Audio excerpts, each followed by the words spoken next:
Hello everyone, this is Moshe, the Electric Israeli, and thank you for joining my channel. If you're new, please subscribe and help me change the world one electric car at a time. Thank you to all of my patrons and those who ordered a Tesla using my referral code. Much appreciated. And as you can see, every time a new electric car and now electric truck is being introduced, it is immediately described as the next Tesla killer, just like the Porsche Taycan was introduced as a Tesla killer and sold a whopping 130 cars in the first month. And same thing with the I-Pace and the e-tron, and on you go. So in the pickup truck, which is the hottest, most important segment in American automobile, we have the Rivian, of course, which I actually very like. I like that car very much.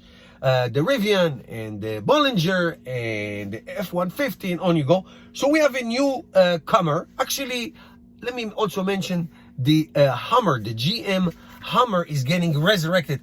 I hated that car many years ago when it became to be, a car that people actually buy. I loved it when I was in the military.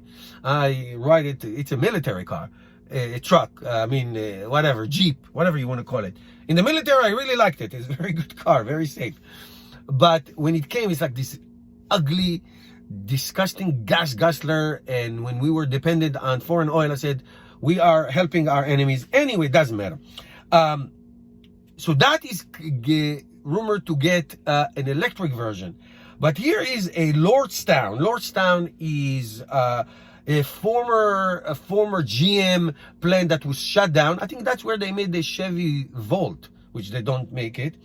So that was sold to the Lordstown Motors. It's in Ohio, and they are introducing the Endurance pickup truck, 5-seater pickup truck. Looks exactly like a Silverado or F-150.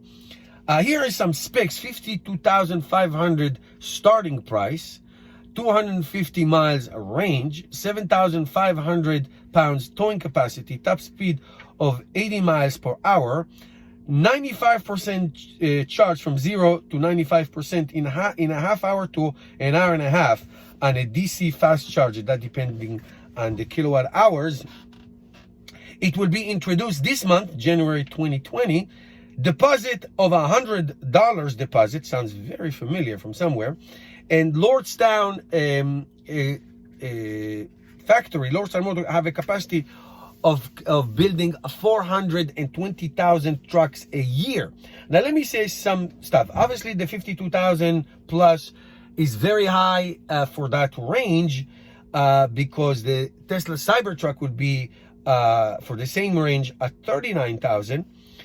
Towing capacity is good, similar to the Tesla. Top speed, I don't care about that. Charging, interesting, the charging, that depends. Half hour charging for a 250 miles car, that seems to be very slow, very, very slow. I don't know what the onboard charger will be. Deposit, okay, so it's fine. And they talk about deliveries this year, actually, end of this year of 2020. So it could go to sell this year.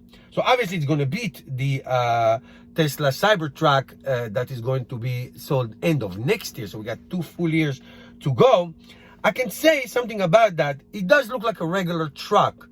There is no reason to feel or believe that it's going to have great efficiency, drag coefficient, aerodynamic. It just looks like a regular pickup truck that you're familiar with, which could be a good thing because people like sometimes familiar. So my 3 issues with it is the starting price, which is very high. Second issue is the range, which is very large. 250 is the rated range. It's usually 20-30% less in real world. Towing is good, and the charging speeds are not so great. So those are 3 issues that electric car owners do care about. They do care about things like this. So we'll see what happens. Of course, I'm gonna continue to follow. It's one of them stories that start with a big flare and may get extinguished. I wish success to all electric cars, and that's, of course, it's important to me. Let's see what happens. Thank you guys for watching. Give me a thumbs up, and see you tomorrow.